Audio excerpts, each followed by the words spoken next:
7부 27 마이클 코르레오네는 저녁 늦게 도착했다. 그의 간곡한 청으로 공항에는 아무도 마중을 나가지 않았다. 그는 달랑 두 사람만 수행하고 왔다. 톰 헤이건과 엘버트 네일이라고 하는 새 경호원이었다. 프레디는 마이클과 그의 수행원을 위해 호텔에서 최고급 방을 마련해 놓았다. 객실에는 이미 마이클이 만나야 할 사람들이 모여서 기다리고 있었다. 프레디는 따뜻한 포옹으로 동생을 맞았다. 프레디는 더 건장하고 인상도 부드러웠으며 더 쾌활하고 멋쟁이가 되었다.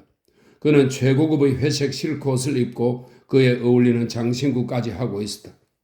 짧게 자른 머리를 영화배우처럼 정성껏 손질하고 깔끔하게 면도를 한 얼굴은 훤히 빛났으며 손톱에는 매니큐어까지 칠해져 있었다.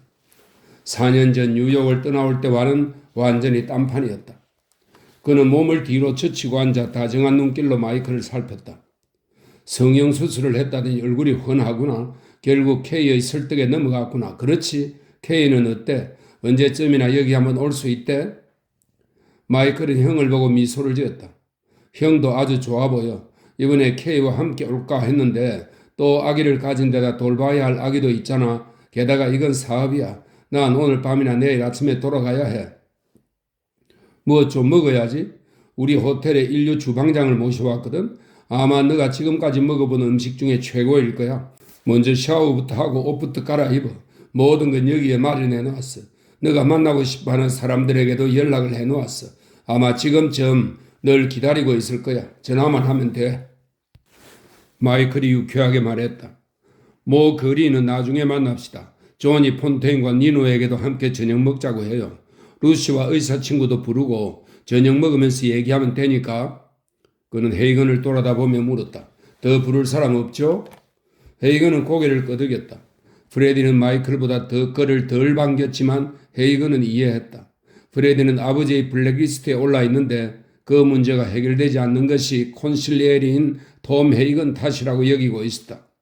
헤이건은 얼마든지 문제를 해결해 줄 수 있었다. 그러나 프레디가 아버지에게 인정받지 못하는 이유를 알 수 없었다. 돈 코르레오네는 프레디에 대한 불만을 구체적으로 말하지는 않고 그저 불쾌감만 드러냈다. 사람들이 마이클의 방에 마련된 특별 만찬 테이블에 모인 것은 자정이 훌쩍 넘어서였다. 루시는 마이클에게 키스했지만 수술을 받은 뒤 얼굴이 더 좋아졌다느냐 하는 따위의 말은 하지 않았다. 그러나 줄스 시걸은 노골적으로 마이클이 수술받은 광대뼈를 살펴보면서 수술이 잘 되었군요. 아주 잘 꿰맸네요. 이제 코도 괜찮죠? 라고 물었다. 네, 좋습니다. 도와주신 덕분에 마이클이 말했다. 그들은 음식을 먹으면서 마이클을 주목했다. 그들 모두 마이클의 말투나 태도가 돈 코르레오네와 닮았다고 느꼈다. 마이클은 이상하게도 돈 코르레오네와 같은 존경과 경외심을 불러일으키면서도 아주 자연스러운 분위기로 사람들을 편안하게 해주었다. 헤이건은 평소 때와 마찬가지로 뒤로 한 걸음 물러나 있었다. 그들 중에는 낯선 얼굴도 있었다. 엘버트 네리는 굉장히 조용하고 나서지 않는 사람이었다.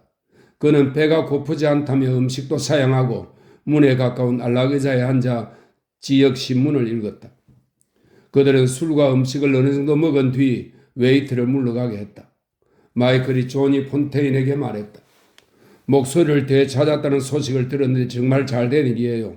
이제 옛날의 팬들도 돌아오겠네요. 축하드려요. 고맙네. 조니가 말했다. 조니는 마이클이 왜 자기를 만나고 싶어 하는지 궁금했다. 무슨 부탁이 있는 걸까?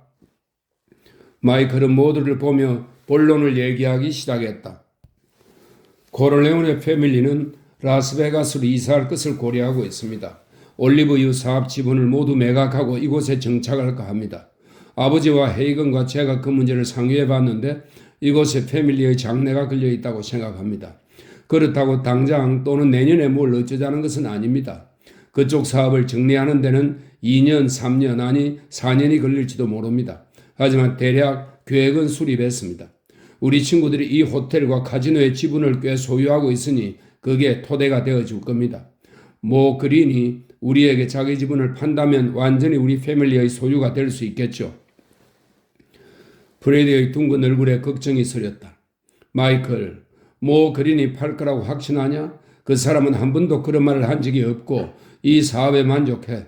내 생각에 그는 절대 팔지 않아. 마이클이 조용히 말했다. 그가 절대 거절 못할 제안을 할 생각이에요. 그것은 평소와 다름없는 말투였지만 왠지 오싹한 느낌을 주었다. 다름 아닌 돈 코를레오네가 즐겨 쓰는 말이었기 때문이다. 마이클이 조니 폰테인을 보고 말했다. 아버지는 이 일을 시작할 때 당신이 도와줄 걸로 생각하고 계십니다. 도박 군대를 끌어모으는데 흥행업이 큰 효과가 있을 거라고 말씀하시더군요. 1년에 5차례, 일주일 정도 공연하는 것으로 계약해 주십시오. 영화계에 있는 당신 친구들도 함께요. 평소 당신이 그들에게 많이 베풀었으니 언제라도 달려와 주겠죠. 물론이지. 대부님을 위해서라면 무엇이든지 해야지. 자네도 잘 알지 않나, 마이클? 하지만 조니의 목소리에는 확신이 없었다. 마이클은 미소를 지으며 말했다. 손해보게 하지는 않겠습니다. 당신 친구들도 마찬가지고요. 당신께 호텔 지분을 드리지요. 그리고 당신 친구들에게도 가능하면 호텔에 기여한 만큼 지분을 드릴 작정입니다. 제 말을 믿지 않을지도 모르겠지만 저는 지금 아버지 대신 말씀드리는 겁니다. 조니가 얼른 말을 받았다. 자네를 믿네, 마이클. 하지만 지금 스트립가에는 10군데가 넘는 호텔과 카지노가 건설 중이네. 자네가 입성할 때쯤이면 시장이 포화 상태가 되어 있을 거야. 이미 진출해 있는 경쟁자와 겨루기에는 너무 늦을지도 모르네. 톰 헤이건이 말했다. 그중 세 곳의 호텔은 코를레오네 패밀리의 친구들이 자금을 대고 있습니다. 조니는 그 말을 코를레오네 패밀리가 세 곳의 호텔과 카지노를 소유하고 있다는 의미로 알아들었다. 그렇다면 할당받을 주식은 꽤 많을 것이다. 그렇다면 슬슬 그 일에 착수해야겠군? 조니가 말했다. 마이클이 루시와 줄스에게 시선을 돌렸다. 지난번엔 신세 많이 졌습니다. 마이클이 줄스에게 말했다. 당신은 병원으로 돌아가고 싶은데 병원에서 예전의 낙태 사건 때문에 채용을 끓인다는 말이 맞습니까? 당신이 원하는 바를 직접 듣고 싶습니다. 줄스는 미소를 지었다. 그렇소. 하지만 당신은 의료협회에 대해 잘 모릅니다. 당신이 아무리 영향력이 강해도 그들을 움직일 수는 없습니다. 그 점에 있어서 당신이 나를 도와줄 수 있을까 의문입니다. 마이클은 고개를 끄덕였다. 물론 당신의 말이 맞습니다. 하지만 꽤 유명한 의사 친구 몇 명이 라스베가스에 큰 병원을 지으려고 합니다. 지금 발전 추세로 봐서는 이곳에도 곧 큰 병원이 필요하게 될 겁니다. 병원이 완공되면 수술실을 맡아주십시오. 그리고 이런 사막에 당신처럼 유능한 의사를 몇 명이나 끌어모을 수 있을지 생각해 보십시오. 당신의 반 정도만 유능해도 괜찮습니다. 우리가 병원에 투자할 작정입니다. 그러니 이곳에 계셔 주십시오. 당신과 루시는 결혼할 사이라고 들었습니다. 줄스는 어깨를 으쓱했다. 제게 장래성이 보이면 그때쯤. 루시가 쓴웃음을 지었다. 마이클, 당신이 그 병원을 짓지 않으면 난 노처녀로 늙어 죽을지도 몰라요. 줄스만 빼고 모두 웃음을 터뜨렸다. 줄스가 마이클에게 말했다. 내가 그 자리를 맡게 될 때 아무런 조건도 달지 말아야 합니다. 마이클이 단호하게 말했다. 조건 같은 건 없습니다. 난 당신에게 진 빚을 갚으려는 것뿐이요. 루시가 부드럽게 말했다. 마이클, 기분 나빠하지 마세요. 마이클이 루시를 보며 말했다. 기분 상하지 않았어요. 그는 다시 줄스에게 말했다. 그런 말씀을 하시다니 어리석은 생각입니다. 코를레오네 패밀리는 당신을 뒤에서 도와왔습니다. 내가 당신이 싫어하는 일을 해달라고 부탁할 만큼 바보인 줄 아십니까? 제가 설령 그렇게 한다고 해도 그게 뭐 어떻습니까? 당신이 어려움에 처했을 때 누가 당신을 도와주기 위해 손가락 하나 까딱한 사람이 있습니까? 그러나 전 당신이 병원으로 복귀하고 싶어 한다는 소식을 듣고 어떻게든 도와드릴 방법을 찾았습니다. 결국 그렇게 했고요. 제가 언제 다른 부탁을 한 적이 있었습니까? 당신은 우리의 관계를 적어도 친구로 생각하고는 있겠죠? 그렇다면 당신이 절친한 친구에게 해줄 수 있는 만큼 제게도 해줄 수 있을 거라고 생각합니다. 그것이 내 조건입니다. 하지만 당신은 거절할 수도 있습니다. 톰 헤이건은 고개를 숙이고 슬며시 미소를 지었다. 돈 코를레오네라도 저보다 더 잘할 수는 없을 것이다. 줄스는 얼굴이 붉어졌다. 마이클, 내 뜻은 그게 아니요. 나는 당신과 당신 아버지에게 감사하고 있습니다. 내 말을 잊어주세요. 마이클은 고개를 끄덕이며 말했다. 좋습니다. 병원을 세울 때까지 4군데 호텔의 의무실장을 맡아주십시오. 직원 채용권도 드리죠. 당신 월급도 인상될 겁니다. 그 문제는 나중에 톰과 의논하시고요. 그리고 루시는 더 중요한 일을 맡아주세요. 호텔 매점이 문을 열면 그곳 상점들을 관리해 주세요. 이를테면 격리죠. 아니면 카지노에 필요한 여직원 채용 뭐 그런 쪽을 맡든가. 그래야 줄서 씨와 결혼하지 않더라도 돈 많은 노처녀로 살아가죠. 프레디는 골이 나서 담배만 빨고 있었다. 마이클은 그를 보며 부드럽게 말했다.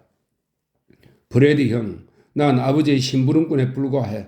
아버지께서 직접 말씀해 주시겠지만 형이 아주 기뻐할 소식도 있어.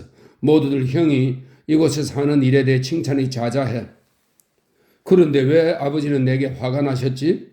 프레드가 풀이 죽은 목소리로 물었다. 단지 카지노의 실적이 나빠졌기 때문인가?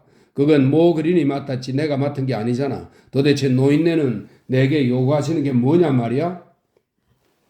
그 점은 걱정하지 마라. 마이클은 이렇게 말한 뒤 존이 폰테인을 바라보았다. 니노는 어디 있어요? 다시 만나고 싶었는데? 존이는 어깨를 으쓱했다. 니노가 많이 아파. 지금 간호사가 그의 방에서 돌보고 있네. 그런데 여기 의사 양반 말이 병원에 집어넣지 않으면 자살할지도 모른다고 하는군. 나 원참. 마이클은 깜짝 놀라며 걱정스럽게 말했다.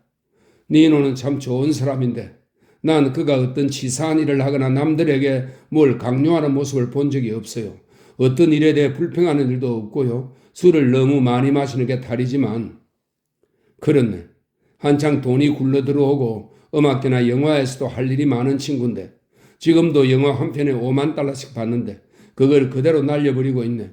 그는 유명해지는데 도통 관심이 없어. 난 그가 남한테 굽실대는 걸 본 적이 없어. 그런 친구가 그놈의 술 때문에 죽어가고 있어. 줄스가 뭔가 말하려는데 문 두드리는 소리가 들렸다. 문 가까이 안락의자에 앉았던 사람이 대답은 하지 않고 신문에 빠져있는 모습을 보고 줄스는 놀랐다. 문을 연 사람은 헤이건이었다. 2명의 보디가드를 거느린 모 그린이 헤이건을 제치고 방으로 들어왔다. 모 그린은 브루클린의 살인 청부업자로 악명을 떨쳤던 잘생긴 미남자였다. 그는 도박에까지 손을 뻗어 돈을 벌기 위해 서부로 왔고 라스베가스의 가능성을 알아보고 스트립에 최초로 호텔 카지노를 세운 자였다. 그런데 잔인하고 불같은 성질이 여전해서 프레디는 물론이고 루시나 줄스 시글 그 밖에 호텔 사람들이 모두 그를 두려워했다.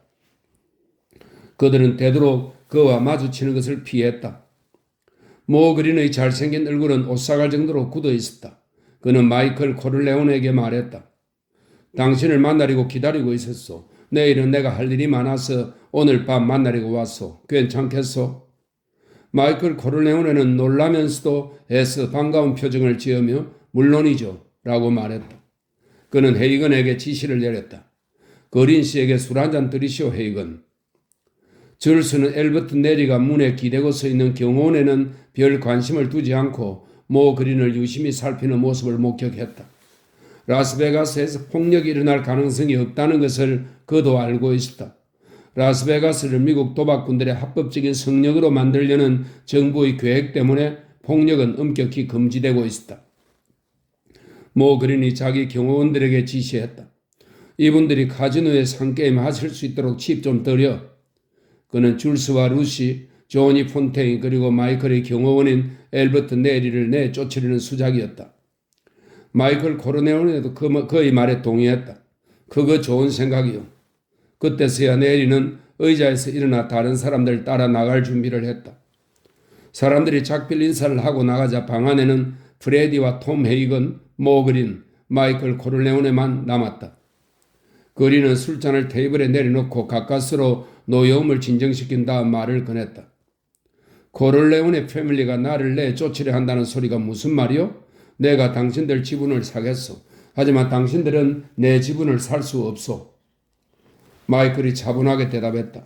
당신의 카지노는 강직을 만나서 계속해서 돈을 잃고 있어요. 당신의 운영 방법에 뭔가 잘못이 있겠죠? 아마 우리가 더 잘 운영할 수 있을 겁니다.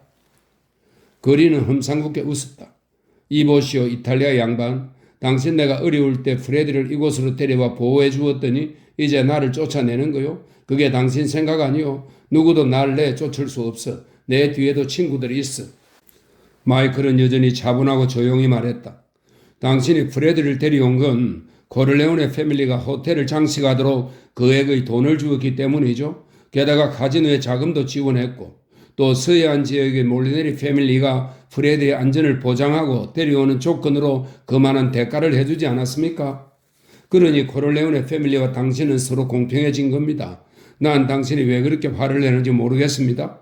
우리가 적당한 가격을 쳐서 주식을 매입하겠다는데 그게 잘못된 겁니까? 뭐가 불공평하죠? 당신의 카지노가 자꾸만 돈을 잃어서 우리가 호의를 베풀겠다는데 말입니다.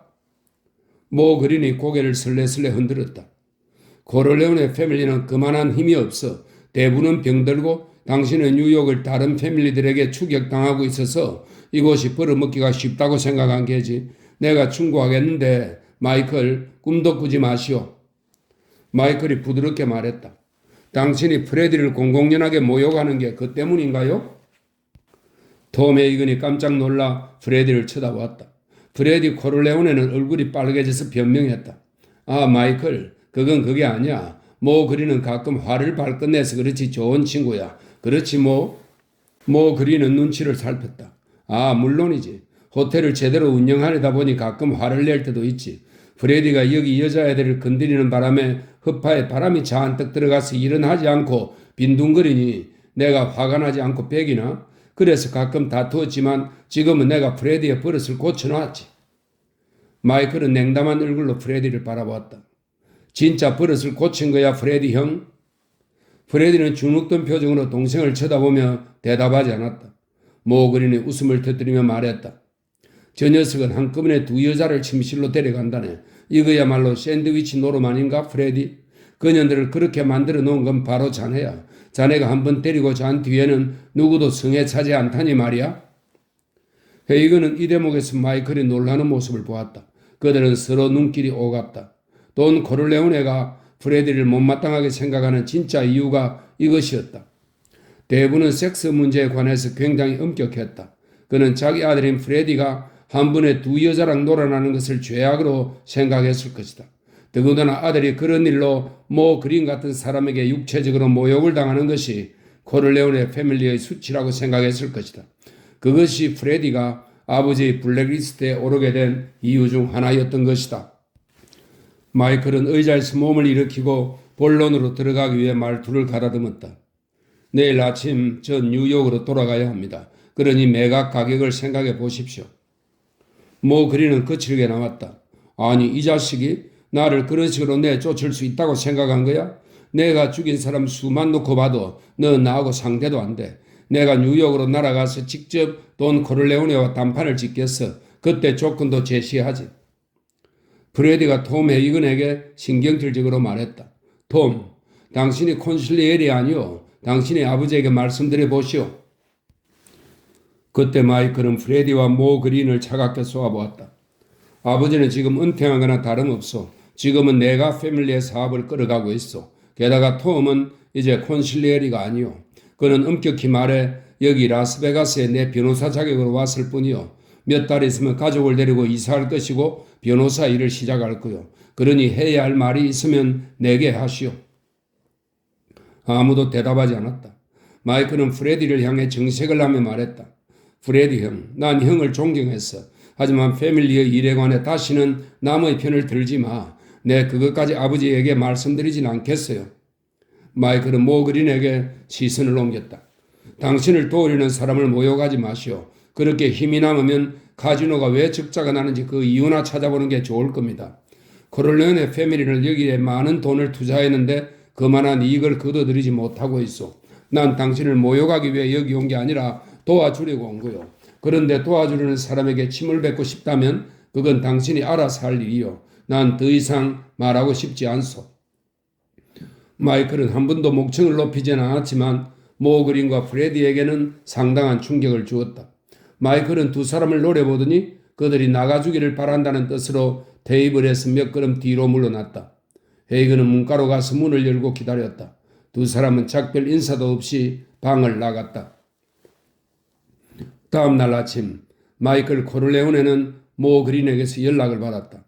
어떤 가격으로든 호텔 지분을 팔지 않겠다는 내용이었다. 이 소식을 전한 사람은 프레디였다. 마이클은 어깨를 으쓱하며 자기 형에게 말했다. 뉴욕으로 돌아가기 전에 니노와 만나고 싶어요. 니노의 방에서는 조니 폰테인이 소파에 앉아 아침을 먹고 있었다. 줄스는 침실 커튼을 친 채 니노의 상태를 점검하고 있었다. 드디어 커튼이 젖혀졌다. 마이클은 니노의 상태를 보고 충격을 받았다. 겉으로 보기에도 모습이 말이 아니었다.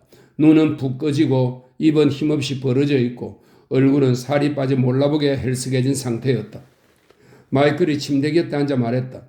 니노, 만나게 돼서 반가워요. 아버지께서 당신 안부를 물으셨어요? 니노는 소리 없이 싱긋 웃었다. 니노 특유의 웃음이었다. 내가 죽어가고 있다고 전해주게. 흥행업은 올리브유 사업보다 더 위험하단 말도 전해드려. 곧 좋아질 거예요. 혹시 어려운 일이 있으면 말해주세요. 우리가 도울게요. 마이클이 말했다. 니노는 고개를 저었다. 없네. 아무것도. 마이클은 몇 마디 더 나눈 후에 그곳을 떠났다. 프레디는 그와 그의 일행을 공항까지 배웅했으나 마이클의 요청에 의해 출발 시간까지 함께 있지는 못했다. 톰 헤이건 그리고 엘버트 네리와 비행기에 탑승하면서 마이클은 네리에게 말했다. 그자를 잘 봐두었나? 네리는 이마를 툭툭 치며 말했다. 모 그리는 여기에 새겨놨습니다. 제삿날까지 정해두었습니다.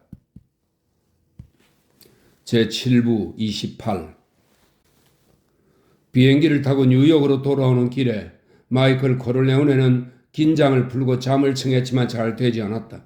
그의 평생에 가장 중요한 순간이 다가오고 있었다. 어쩌면 죽음까지 각오해야 할지도 모른다. 더 이상 연기할 수도 없었다. 모든 준비는 완료되어 있고 경계 태세도 갖추어진 상태였다. 2년 동안 준비해왔고 더 이상 미룰 수는 없었다. 지난주 돈 코를레오네는 카프레짐과 다른 패밀리 식구들에게 은퇴를 정식으로 선언했다. 마이클은 그것이 때가 되었음을 알려주는 아버지 나름의 방식이라는 것을 알았다. 그가 집으로 돌아온 지 거의 3년이 되었고 케이와 결혼한 지도 어느덧 2년이 지났다. 패밀리의 사업에 대해 배운 지도 3년이 되었다. 그는 주로 톰 헤이건이나 아버지와 시간을 보냈다. 그는 코를레오네 패밀리가 이토록 재력이 많고 영향력이 큰지 미처 몰랐다.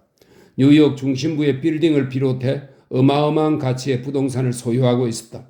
뿐만 아니라 표면상의 임무를 내세워 월스트리트의 주식 거래소와 제휴를 맺고 롱아일랜드의 은행 지분을 소유했으며 몇 군데의 의류회사를 공동 경영하고 게다가 비합법적인 도박 사업까지 벌이고 있었다. 마이클이 코를레오네 패밀리의 과거 거래 관계에 대해 배우다가 무엇보다 흥미롭게 느낀 것은 전쟁 직후 잠시 불법 음반 복제업자들에게서 보호세를 받았다는 점이었다. 복제업자들은 유명한 가수들의 레코드를 복사한 다음 포장을 교묘하게 해서 경찰의 눈을 피했다. 그런 복제품이 레코드점에 팔리면 가수나 원 제작자들은 한 푼의 인세도 받을 수 없었다. 조니 폰테인이 한때 돈을 많이 벌지 못한 것도 이런 불법 복제 음반 때문이었지 목소리가 망가졌기 때문은 아니었다. 그의 레코드는 실제로 미국에서 최고의 인기를 누렸다. 그는 톰 헤이건에게 왜 아버지가 자기 대자를 골탕 먹이는 이런 불법업자들을 도와주었느냐고 물어보았다. 헤이건은 어깨를 으쓱하며 사업은 사업이라고 말했다. 게다가 당시 조니는 아버지의 눈밖에 나 있었다. 자식을 버리고 마고트 애시톤과 결혼하는 데만 정신이 팔려 있었기 때문이다. 이 점이 돈 코를레오네의 심기를 거슬리게 만들었던 것이다. 그런데 왜 업자들이 그 일을 중단하게 됐죠? 경찰한테 걸려들었나? 마이클이 물었다. 헤이건은 고개를 저었다. 대부께서 보호를 거절하셨어요. 코니의 결혼식 직후지. 그는 이런 경우를 자주 보았다. 돈 코를레오네가 불행에 빠진 사람을 도와주었는데 실은 그 불행이 돈 코를레오네 자신으로 인해 비롯된 경우만이다. 그런 불행은 계략이나 음모에 의해 빚어진 게 아니라 순전히 돈 코를레오네의 다양한 취미에서 비롯된 것이었다. 어쩌면 이렇게 선과 악이 맞닿아 있는 게 우주의 이치인지도 몰랐다. 마이클은 뉴 잉글랜드에서 케이와 결혼식을 올렸다. 그녀의 가족과 친구 몇 명만 참석한 조촐한 결혼식이었다. 신혼살림은 롱비치의 여러 주택 중 한 곳에서 시작했다. 케이는 마이클이 놀랄 정도로 그의 부모나 이웃 사람들과 잘 지냈다. 물론 그녀는 보수적인 이탈리아의 아내처럼 곧장 아기를 가졌다. 그리고 나서 2년 만에 임신한 둘째 아이도 이제 막 자리를 잡은 터였다. 케이는 공항에서 마이클을 기다리고 있었다. 케이는 마이클이 출장에서 돌아올 때면 늘 반가운 마음으로 마중을 나왔다. 마이클도 그럴 때마다 반가웠지만 이번만은 예외였다. 이번 출장은 지난 3년간 마음속에 품어왔던 계획을 실행에 옮기는 첫 단계였다. 돈 코르레오네도 그를 기다리고 있을 것이다. 카프레짐들도 역시 그를 기다리고 있을 것이다. 마이클 코르레오네는 그들에게 명령을 내리고 그와 패밀리의 운명을 좌우할 중대한 결정을 내리게 될 것이다. 케이 애덤스 코르레오네가 매일 아침 아기에게 젖을 먹이기 위해 일어날 때쯤 시어머니인 코르레오네 부인은 경호원을 데리고 외출했다가 1시간 뒤에 돌아왔다. 케이는 시어머니가 매일 아침 교회에 간다는 사실을 알게 되었다. 노 부인은 종종 교회에서 돌아오는 길에 손주를 보러 들러 커피를 마시곤 했다. 코르레오네 부인은 케이의 아이가 개신교 교회에서 이미 영체를 받았다는 사실을 무시하고 케이를 볼 때마다 왜 가톨릭 신자가 되지 않았느냐고 물었다. 그래서 케이는 시어머니에게 왜 아침마다 교회에 가는지, 그게 가톨릭 신자에게 필요한 조건인지 물어보았다. 노 부인은 케이가 그것 때문에 가톨릭으로 개종하지 않나 싶어서 얼른 아니야. 가톨릭 신자라도 부활절과 성탄절에만 성탄에 나가면 된단다. 나가고 싶을 때만 나가면 되는 거야. 라고 말했다. 케이는 깔깔대며 웃었다. 그럼 왜 어머니는 매일 아침 성당에 가세요? 코르레오네 부인은 손가락으로 마루를 가리키며 천연덕스럽게 말했다. 너희 시아버지가 저곳에 굴러 떨어지지 않게 해달라고. 그녀는 잠시 후에 손가락으로 위를 가리키며 그 양반이 저곳에 가게 해달라고 매일 빌지 라고 말했다. 코르레오네 부인은 어린애처럼 천진난만한 미소를 지었다. 그녀는 마치 이런 식으로 남편의 의지를 꺾으려고 하지만 결과는 뻔하다고 말하는 것 같았다.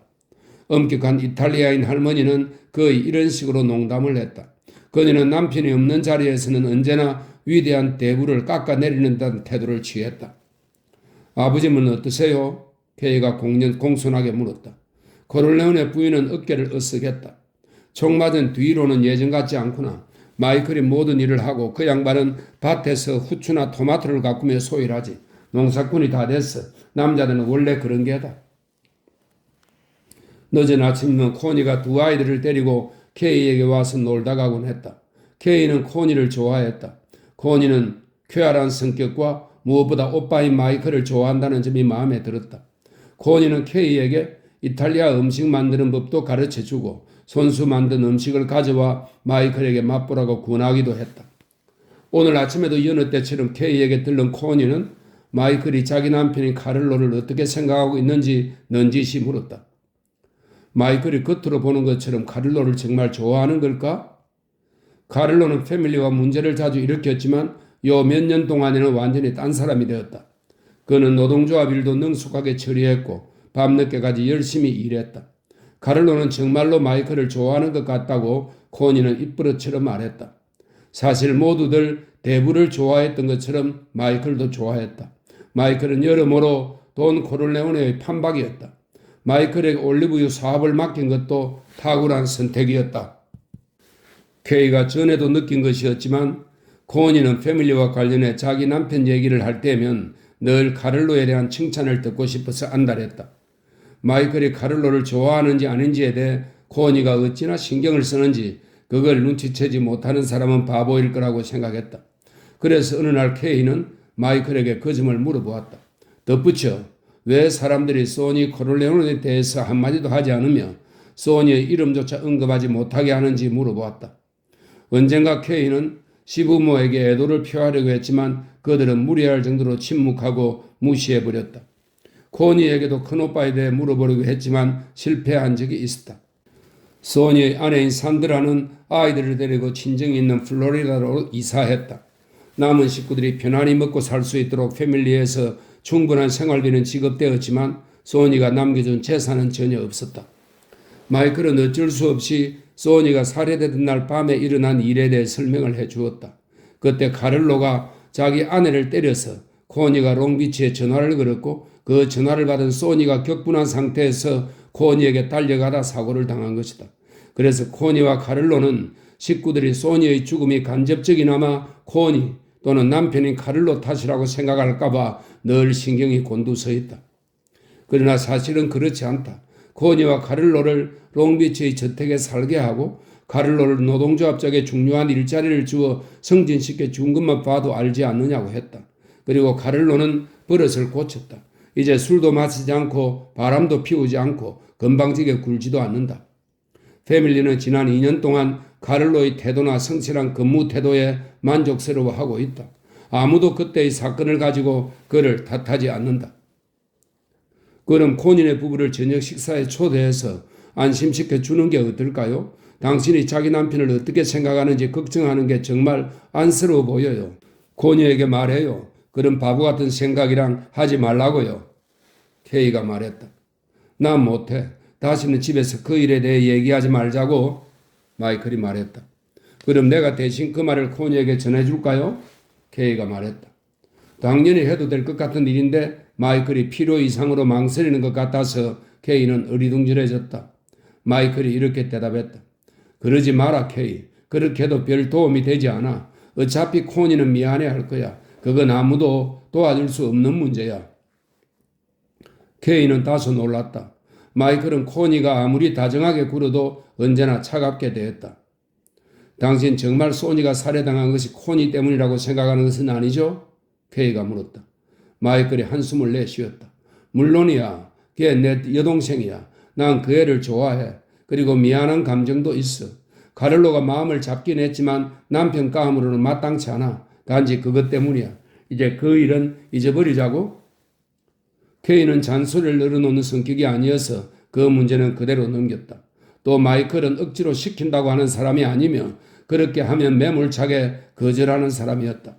물론 그의 의지를 꺾을 수 있는 사람은 세상에서 자신뿐이라는 것을 케이는 알고 있었다. 하지만 그 방법도 너무 자주 써먹으면 효과가 없어진다고 생각했다. 그리고 마이클과 함께 산 2년 동안 케이는 그를 더욱 사랑하게 되었다. 케이는 마이클이 언제나 공정하다는 점이 마음에 들었다. 이상한 일이었다. 그는 주변의 모든 사람에게 언제나 공정했고 사소한 일도 절대로 자기 멋대로 하는 법이 없었다. 그는 이제 강력한 군의를 가진 사람이 되었다. 사람들은 그에게 청탁을 하러 찾아와 복종과 존경을 표했다. 그러나 무엇보다도 케이가 마이클을 사랑하게 된 계기가 있었다. 마이클이 얼굴에 흉터를 지닌 채 시칠리아에서 귀국한 후로 패밀리의 사람들은 모두 그에게 성형수술을 받으라고 권했다. 마이클의 어머니는 그를 따라다니면서 졸랐다. 어느 일요일 저녁 코를레오네 가의 사람들이 모두 모여 저녁 식사를 하는 자리에서 그의 어머니는 마이클에게 한마디 했다. 너희 모습이 그게 뭐냐? 은행에 나오는 게임 같구나. 너희 불쌍한 마누라를 위해서라도 제발 수술 좀 하렴. 그래야 아일랜드 술주정뱅이처럼 줄줄 흘러내리는 콧물도 멈출 게 아니냐. 상석에 앉아있던 돈 코를레오네는 그 말을 듣고 있다가 케이에게 물었다. 너도 저 모습이 싫으냐? 케이는 고개를 저었다. 돈 코를레오네가 자기 아내에게 말했다. 그 애는 이제 당신 소나기를 벗어났어. 당신이 걱정할 일이 아니야. 노부인은 즉시 마음을 진정시켰다. 남편이 두려워서가 아니라 사람들이 많은 자리에서 이런 문제로 남편과 말씨름하기 싫어서였다. 그때 돈 코를레오네가 가장 사랑하는 코니가 부엌에서 들어왔다. 그녀는 일요일 만찬 준비를 하느라 화덕의 열기를 쐬어서 얼굴이 벌겋게 달아올라 있었다. 난 오빠가 수술을 받아야 한다고 생각해요. 다치기 전에는 우리 집에서 제일 미남이었잖아요. 오빠 어서 수술하겠다고 말해. 마이클은 물끄러미 코니를 쳐다보았다. 어떤 말을 하더라도 듣지 않겠다는 듯한 표정이었다. 그는 아무 대꾸도 하지 않았다. 코니는 아버지 곁으로 다가오더니 오빠에게 수술하라고 말씀하세요 라고 말했다. 그녀는 아버지의 어깨에 다정스레 팔을 얹고 목을 쓰다듬었다. 코니는 아버지에게 그렇게 서슴없이 대하는 유일한 사람이었다. 그녀는 주로 몸을 접촉하는 식으로 아버지에게 애정 표현을 했다. 여자애들이 즐겨 쓰는 가장 확실한 방법이었다. 돈 코를레오네는 코니의 손을 톡톡 두드리며 말했다. 모두 배고플 거야? 우선 스파게티나 가져오느라 먹고 나서 얘기하자. 코니는 자기 남편을 보며 말했다. 카를로, 당신도 오빠에게 수술하라고 말해봐요. 아마 당신 얘기는 들을 거예요. 그녀는 마이클과 카를로 리치가 친하다는 사실을 다른 사람에게 강조하고 싶었다. 햇빛에 알맞게 그을린 피부에 짧게 자른 금발을 깔끔하게 빗어넘긴 카를로는 집에서 만든 포도주를 홀짝이며 말했다. 누구라도 마이클에게 이래라 저래라 할 수 없어. 카를로는 저택으로 이사한 후 완전히 딴 사람이 되었다. 패밀리 내에서 자신의 위치를 잘 알고 그에 맞게 처신했다. 케이는 이런 광경을 보면서 이해할 수 없는 점이 있었다. 다른 사람들의 눈에는 잘 띄지 않는지 모르지만 케이의 눈에는 코니가 아버지에게 잘 보이려고 애쓰는 것이 이상하게 생각되었다. 물론 진실하고 보기 좋은 모습이기는 했지만 자연스럽지 않았다. 카를로의 대답은 모범 답안이었다. 마이클은 사람들의 의견을 철저히 무시했다. 케이는 남편의 흉터에 별로 신경 쓰지 않았지만 콧물이 계속해서 흐르는 게 걱정스러웠다. 얼굴 성형을 받는다면 콧물도 치료될 것이다. 그래서 케이는 마이클이 병원에 입원해서 검사를 받아보길 원했다. 그러나 이상하게도 남편의 흉터를 그대로 두고 싶어 했다. 돈 코를레리오 역시 그런 것 같았다. 그런데 케이가 첫 아들을 낳은 직후였다. 마이클은 불쑥 내가 수술 받는 게 좋겠소? 라고 물었다. 케이는 고개를 끄덕였다. 당신도 알다시피 아이들이 자라서 아빠 얼굴이 정상이 아닌 걸 알고 어떻게 생각하겠어요? 난 괜찮지만 솔직히 우리 애들에게는 그런 모습을 보이고 싶지 않아요. 알았어. 그럼 수술 받겠어. 마이클이 케이를 보며 미소를 지었다. 그는 케이가 병원에서 퇴원해 집으로 돌아올 때까지 기다렸다가 수술에 필요한 조치를 취했다. 수술은 성공적이었다. 얼굴의 흉터는 이제 거의 눈에 띄지 않았다. 패밀리의 사람들 모두 기뻐했지만 그 누구보다도 코니가 가장 기뻐했다. 코니는 카를로까지 끌고 매일 병문안을 왔다. 마이클이 퇴원하여 집에 돌아왔을 때 코니는 오빠를 포옹하며 키스를 퍼붓고 감탄 어린 시선으로 그를 바라보았다. 오빠는 다시 미남이 됐어요. 돈 코를레오네만이 무표정한 얼굴로 어깨를 으쓱하며 도대체 달라진 게 뭐냐? 라고 심드렁하게 말했다. 그러나 케이는 감사했다. 마이클이 내키지도 않았는데 수술을 받았다는 것을 알고 있었기 때문이다. 그녀가 원했기 때문에 수술을 받은 것이다. 마이클이 자기 생각을 포기하도록 만들 수 있는 사람은 세상에서 자신이 유일하다는 사실이 고마웠다. 마이클이 라스베가스에서 돌아오는 날 오후 케이는 로코 램프네의 리무진을 타고 남편을 마중 나갔다. 그녀는 남편이 시내에 나갔다 돌아올 때도 항상 마중을 나갔다. 요새 같은 저택에서 살자니 남편이 없으면 외로웠기 때문이다. 톰 헤이건과 남편이 새로 채용한 엘버트 네리가 남편과 함께 비행기에서 내려왔다. 케이는 네리가 별로 마음에 들지 않았다. 음침하면서도 잔인한 인상이 루카 브라시를 연상하게 만들었다. 네리는 마이클 뒤에서 따라오다가 케이와 눈이 마주치자 옆으로 비켜서며 근처의 사람들을 재빨리 훑어보았다. 케이를 제일 먼저 발견한 사람도 네리였다. 그는 케이를 보자 마이클의 어깨를 툭 치며 케이가 서 있는 방향을 가리켰다. 케이는 얼른 달려가 남편의 팔에 안겼다. 마이클은 재빨리 키스한 다음 팔을 풀었다. 마이클과 톰 헤이건 그리고 케이는 리무진에 올라탔고 엘버트 네리는 어디론가 사라졌다. 케이는 롱비치에 도착했어야 네리가 두 명의 남자와 다른 자동차를 타고 왔다는 것을 알게 되었다. 케이는 마이클에게 한 번도 사업에 관해 물어본 적이 없었다. 사업이 잘 되냐는 의례적인 인사조차도 어색하게 느껴졌고 마이클 역시 친절하게 대답해 주지 않을 것 같았다. 두 사람 모두 그것은 결혼 생활과 별개인 금단의 영역이라고 생각했다. 그래서 케이도 더 이상 신경 쓰지 않았다.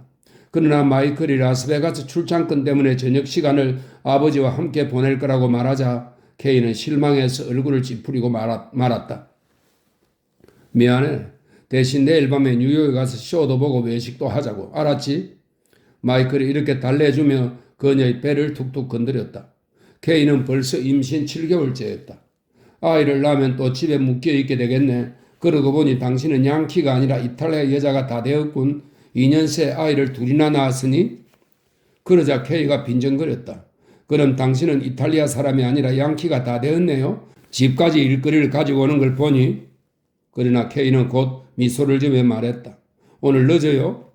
자정 전에는 올 거야. 피곤하면 기다리지 말고 자. 기다리고 있을게요. 케이가 말했다. 그날 밤 돈 코를레오네 저택의 모퉁이 서재에서 열린 회의에는 돈 코를레오네와 톰 헤이건, 카를로 리치, 그리고 두 카포레짐 클레멘자와 테시오가 참석했다. 회의의 분위기는 전날처럼 그렇게 화기애애하지 않았다. 돈 코를레오네가 반은퇴를 선언하고 마이클이 패밀리 사업을 승계한 후로 그들 사이에는 약간의 긴장이 생겼다. 원래 패밀리와 같은 조직은 결코 세습제로 승계될 수 없었다. 다른 패밀리 같으면 클레멘자나 테시오 같은 강력한 카포레짐이 우두머리의 자리를 이어받았을 것이다. 아니면 적어도 분가해서 각자 패밀리를 조직할 수 있게 해주었을 것이다. 그런데 돈 코를레오네가 5개 패밀리와 평화협정을 맺은 뒤로 코를레오네 패밀리의 세력은 약화되기 시작했다. 지금은 바르지니 패밀리가 뉴욕에서 가장 막강하다는 데 대해 이견이 없었다. 게다가 그들은 타탈리아 패밀리와 연합해서 코를레오네 패밀리가 한때 누렸던 지위까지 확보하고 있었다. 또한 교활하게 코를레오네 패밀리의 세력을 잠식해 들어오고 있었다. 코를레오네 패밀리의 반응을 살펴가며 서서히 도박장 지역을 비집고 들어와서 약하다 싶으면 자기들의 막권 영업자들을 심어놓는 수법이었다. 바르지니와 타탈리아는 돈 코를레오네의 은퇴 소식을 환영했다. 마이클이 만만치 않은 상대로 밝혀졌지만 적어도 앞으로 10년까지는 교활함이나 영향력에 있어서 돈 코를레오네와 비교도 되지 않을 거라고 확신했다. 코를레오네 패밀리는 서서히 쇠락의 길을 걷고 있었다. 코를레오네 패밀리는 물론 심각한 불운도 겪었다. 프레디는 여관 주인이나 할 정도의 그릇에 마마보이밖에 안 되는 것으로 드러났다. 마마보이란 엄마의 젖가슴을 못 잊어 하는 어린애, 즉 남자답지 못하다는 뜻이다. 소니의 죽음 역시 커다란 시련이었다. 소니는 사람들에게 두려움을 주었던 만큼 절대 가볍게 여겨서는 안 될 존재였다. 물론 어린 동생을 내보내 솔로즈와 경찰서장을 살해하도록 한 것은 그의 실수였다. 당시로서는 전략상 필요했다고 치더라도 장기적으로 보았을 때 그 전략은 치명적인 잘못이었다. 결국 돈 코를레오네로 하여금 다 완쾌되지도 않은 상태에서 병상에서 일어나게 만들었다. 게다가 마이클이 시칠리아에서 2년이나 흡입하는 바람에 아버지 밑에서 경험과 훈련을 쌓는 시기가 늦어졌다. 물론 아일랜드인을 콘실리에리에 임명한 것은 돈 코를레오네의 유일한 잘못이었다. 아일랜드인이 시칠리아인처럼 교활하기를 바랐던 것은 무리였다. 다른 패밀리의 생각도 그랬기 때문에 그들은 코를레오네 패밀리보다 바르지니와 타탈리아의 연합 패밀리를 더 존경할 수밖에 없었다. 그들은 마이클의 머리가 영리한 것은 분명하지만 아버지만큼 현명하지 못하고 힘에 있어서도 소니와 비교할 게 못된다는 평가를 내리고 있었다. 다시 말해 평범한 개성자이지 그리 두려워할 존재는 못된다고 보았다. 돈 코를레오네가 평화협정을 맺는 데 있어서 뛰어난 정치적인 수완을 발휘한 점은 칭송을 받았지만 소니의 살인자를 처단하지 않은 것은 패밀리의 명예를 급격히 실추시켰다. 모두들 코를레오네 패밀리의 세력이 약화되었기 때문에 그런 정치적 수완을 쓸 수밖에 없었던 거라고 생각한 것이다. 지금 방 안에 앉아있는 사람들도 이런 사실을 알고 있었고 몇 명은 그것을 정말이라고 믿고 있었다.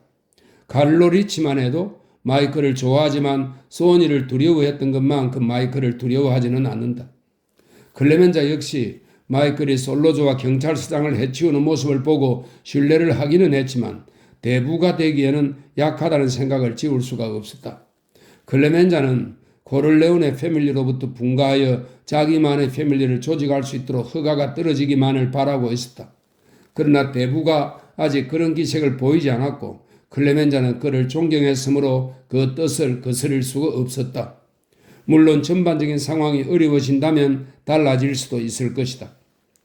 테시오는 마이클을 좋게 평가하고 있었다. 그는 마이클에게서 보통 젊은이들이 갖기 힘든 장점들을 발견했다. 마이클은 친구는 언제나 너의 미덕을 과소평가하고 적은 너의 결점을 과대평가한다는 돈 코를레오네의 가르침에 따라 자신의 현명함과 진정한 능력을 철저하게 숨기고 있는 사람처럼 보였다. 물론 돈 코를레오네와 톰 헤이건은 마이클에 대해 환상을 갖고 있지는 않았다. 그러나 아들이 패밀리의 군자를 되찾을 수 있을 거라는 확신이 없었다면 돈 코를레오네는 결코 은퇴하지 않았을 것이다. 지난 2년간 마이클의 스승이었던 헤이건도 마이클이 복잡하게 얽혀있는 패밀리의 사업들을 단번에 파악하는 능력을 보고 적잖이 놀랐다. 클레멘자와 테시오는 마이클에게 불만이 있었다.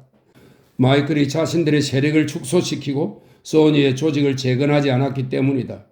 코를레오네 패밀리는 이제 전보다 인력도 줄어든 단 2개의 전투부대밖에 갖고 있지 않았다. 클레멘자와 테시오는 바르지니와 타탈리아 연합군이 자신들의 제국을 잠식에 들어오고 있는 마당에 그것은 자살행위나 마찬가지라고 생각하고 있었다. 그래서 그들은 오늘과 같은 돈 코를레오네와의 특별회의에서 이런 점을 지적하고 싶어 했다. 마이클은 그들에게 라스베가스 출장 결과를 보고하면서 모 그린이 거절한 이야기를 털어놓았다. 하지만 우린 그가 거절하지 못하도록 만들어야 합니다. 여러분은 코를레오네 패밀리의 본거지를 서부로 이전할 거라는 계획을 알고 계실 겁니다. 우린 스트립가에서 호텔 카지노를 4곳 소유하게 될 겁니다. 당장 그렇게 될 수는 없겠죠. 우선 몇 가지 문제를 해결해야 하는데 시간이 걸립니다. 마이클은 클레멘자에게 말했다. 클레멘자와 테시오는 아무것도 묻지 말고 조건 없이 1년만 저와 함께 일해 주십시오. 1년만 지나면 두 분 모두 코를레오네 패밀리에서 분가해서 직접 패밀리를 거느리세요. 물론 두 분이 우정을 지켜야 한다는 것은 말할 필요도 없겠죠. 그러니 그때까지는 걱정 말고 저희 지시를 따라 주십시오.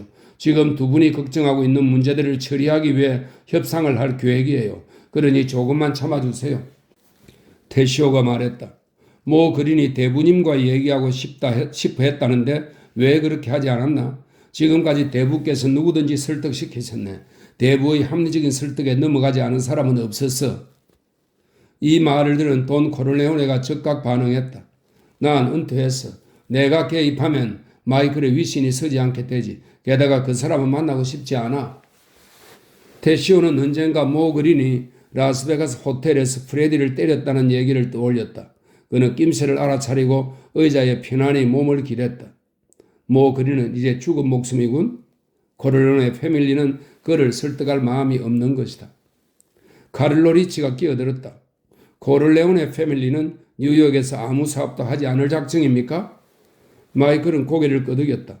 올리브유 사업을 매각 중입니다. 우리가 할 수 있는 모든 일을 테시오와 클레멘자에게 넘길 겁니다. 카를로 당신은 네바다에서 자랐으니 그쪽 지리도 밝고 사람도 많이 알겠죠. 우리가 그곳으로 이사하면 당신을 내 오른팔로 삼을까 생각 중이에요. 카를로는 고마워서 얼굴이 벌개지며 몸을 뒤로 젖혔다. 드디어 그의 시대가 오고 있었다. 그는 권력의 중심부로 옮겨갈 것이다. 마이클이 계속해서 말했다. 톰 헤이건은 더 이상 콘실레리 직을 수행하지 않습니다. 그는 라스베가스에서 우리 변호사를 하게 될 겁니다. 앞으로 2개월 안에 그는 가족들과 그곳으로 영구 이주하게 될 겁니다. 철저하게 변호사 일만 맡게 됩니다. 그러니 지금 이 순간부터 사업에 관한 얘기는 그와 할 필요가 없습니다. 그는 변호사일 뿐입니다. 톰에게 어떤 불만이 있어서는 아닙니다. 만일 제게 어떤 조언이 필요하면 아버지보다 더 좋은 고문이 어디 있겠습니까? 사람들이 모두 웃었다.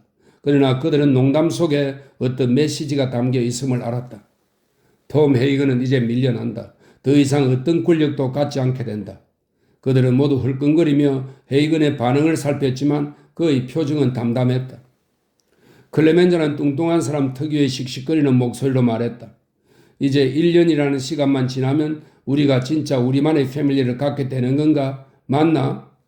아마 그럴 겁니다. 물론 두 분은 언제까지나 패밀리에 남아 있을 수도 있습니다. 그건 두 분의 선택에 달려 있습니다.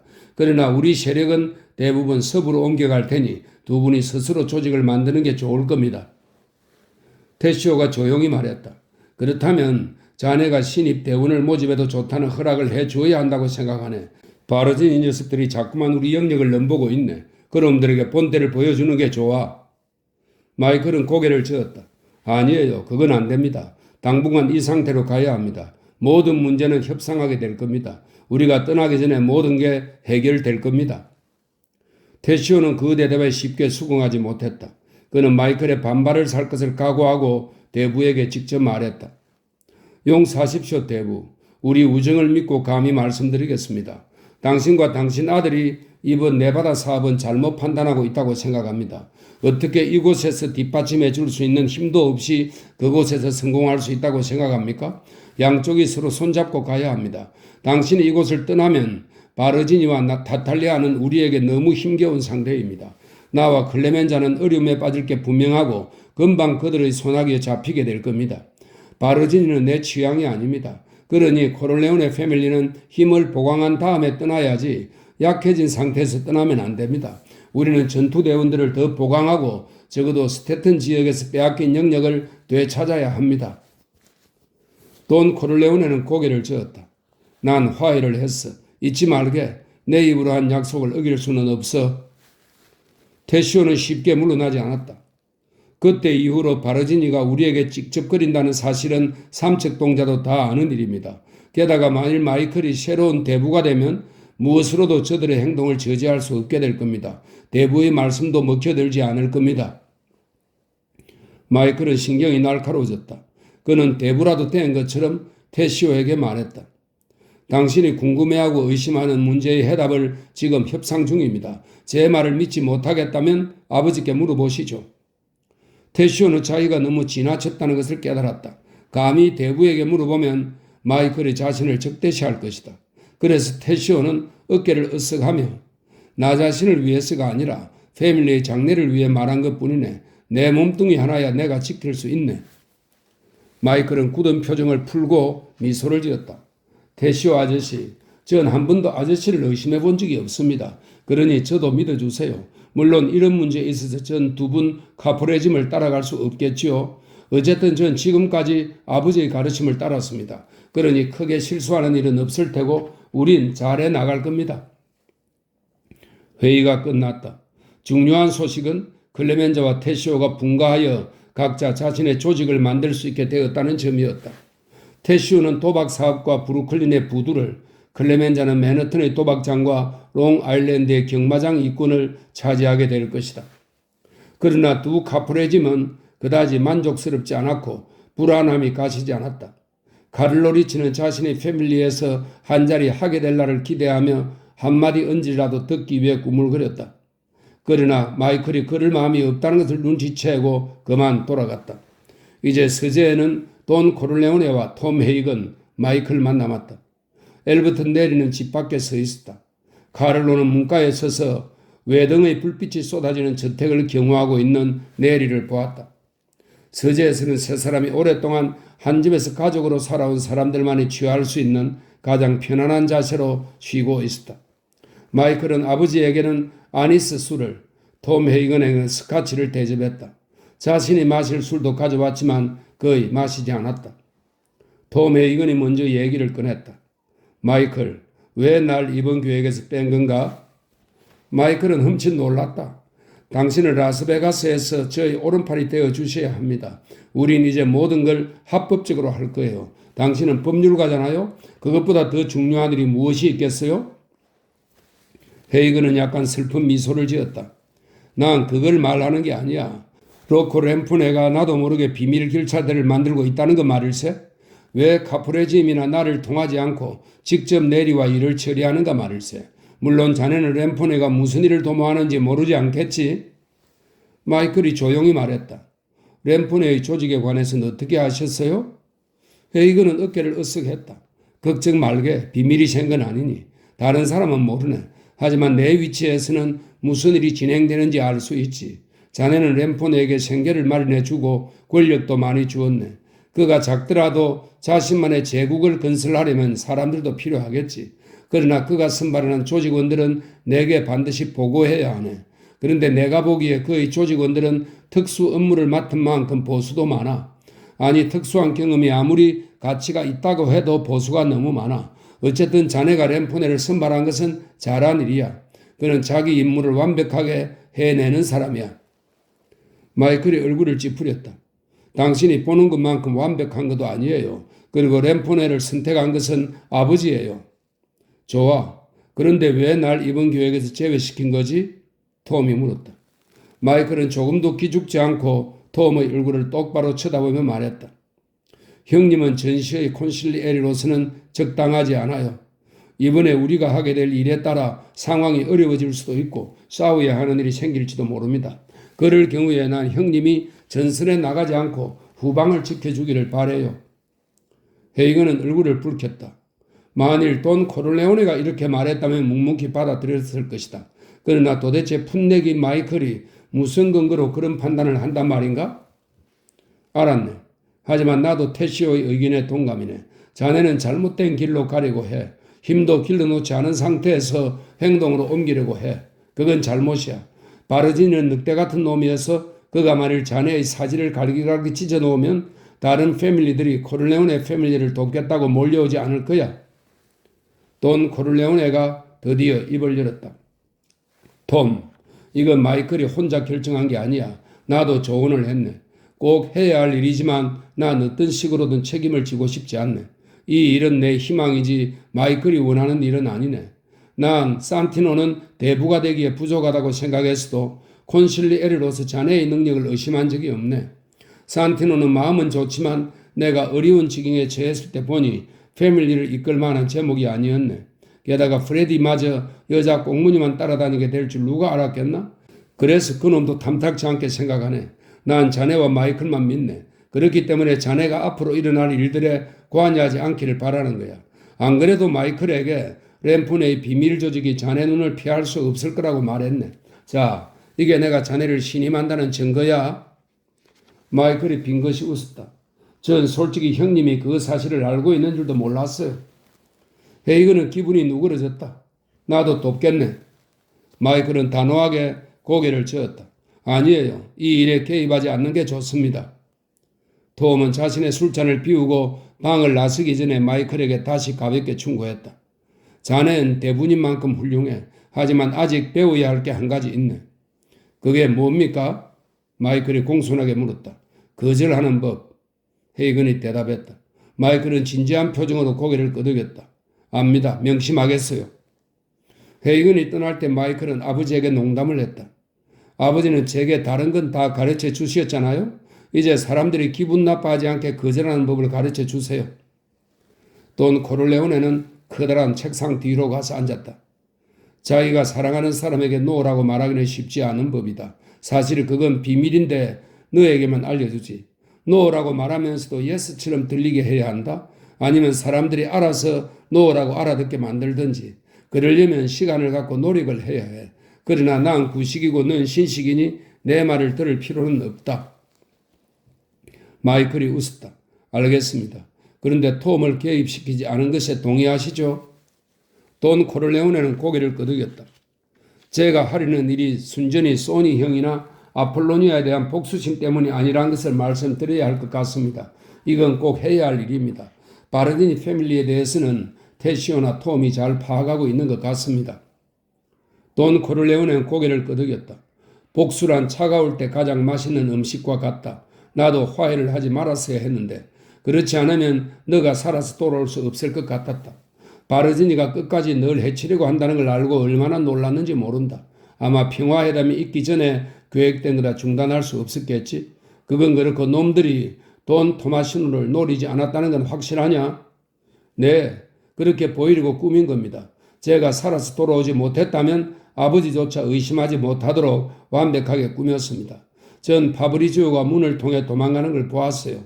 그리고 귀국한 후에 물론 그놈의 행방을 수소문했죠. 그래, 그 목동을 찾아냈냐? 돈 코를레오네가 물었다.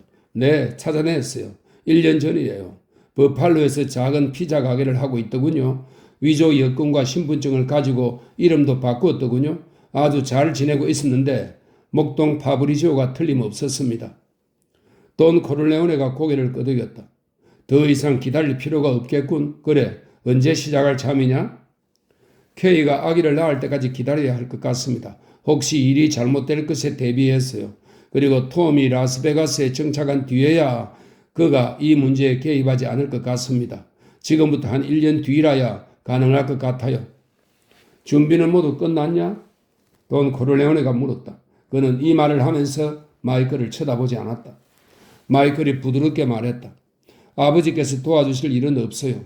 책임지실 일도 없고 모든 책임은 제가 집니다. 아버지가 반대하시도 합니다. 만약 지금 당장 하라고 명령하시면 전 패밀리를 떠나 제 생각대로 할 겁니다. 아버지는 이제 책임이 없으십니다. 돈 코르레오네는 오랫동안 침묵하다 한숨을 내쉬었다. 그렇게 해라. 그래서 내가 은퇴했고 모든 걸 너에게 넘긴 게 아니겠냐. 이제 내 평생 해야 할 일은 다 했다. 더 이상 하고 싶은 마음도 없어. 사람들이 아무리 최선을 다해도 안 되는 일이 있어. 그런 거지. 그해 케이 애덤스는 둘째 아이를 낳았다. 사내 아이였다. 그녀는 별 어려움 없이 순산을 했고 공주처럼 환영을 받으며 집으로 돌아왔다. 코니 코르레오네는 굉장히 비싸고 아름다운 이탈리아산 시르크 신생아 용품을 선물했다. 카를로가 골랐어요. 내가 뭘 살까 고민하고 있었는데 카를로가 특별한 선물을 산다고 뉴욕의 상점들을 사사치 뒤졌어요. 코니는 이렇게 말했다. 케이는 그녀에게 감사의 미소를 보내며 코니가 그 얘기를 마이클에게 전해주길 바란다는 것을 이내 눈치챘다. 케이도 점점 시칠리아인이 되어가고 있었다. 그의 니노 발렌티는 뇌출혈로 세상을 떠났다. 그의 죽음은 타블로이드판 신문의 일면을 장식했다. 조니 폰테인이 니노의 주연으로 출연시켜 만든 영화가 몇 주 전에 개봉되어 크게 성공하고 그를 일약 스타로 만들었기 때문이다. 신문에는 조니 폰테인이 장례식을 주관하며 가족과 친지만이 참석하는 조용한 장례식이 치러질 거라는 기사가 실렸다. 특히 조니 폰테인이 친구의 죽음이 병원 치료를 받으라고 강요하지 못한 자기에게 잘못이 있다고 고백한 기사는 뜨거운 반응을 불러일으켰다. 하지만 기사는 그것을 비극을 방관한 것을 자책하는 순진하고 감상적인 사람의 하소연 정도로 가볍게 만들어버렸다. 조니 폰테인은 어릴 적 친구인 니노 발렌티를 영화 스타로 만들어 주었다. 친구로서 이보다 더 무엇을 해줄 수 있을까? 캘리포니아에서 거행된 장례식에는 코르레오네 패밀리에서 프레디만 참석했다. 루시와 줄스 시글도 참석했다. 돈 코르레오네도 캘리포니아에 가고 싶었지만 가벼운 심장마비가 와서 한 달 동안 침대에 누워 지내야만 했다. 그는 대신 커다란 조화를 보냈다. 또 엘버트 네리를 패밀리 대표 자격으로 참석시켰다. 니노의 장례식 이틀 후 모 그린은 영화 배우인 정부의 헐리우드 집에서 총에 맞아 죽었다. 엘버트 네리는 뉴욕에서 자취를 감추었다가 한 달 만에 나타났다. 카브리해에서 휴가를 즐긴 그는 새까맣게 타서 돌아왔다. 마이클 코르네오네는 미소로 그를 환영했다. 그리고 특별히 매출이 좋은 동부지구의 도박장에서 들어오는 수입의 일부를 특별 보너스로 지급하게 될 거라는 소식을 전하며 몇 마디 찬사를 해 주었다. 네리는 일한 만큼 대가가 돌아오는 세상에 살고 있는 자신이 자랑스러웠다.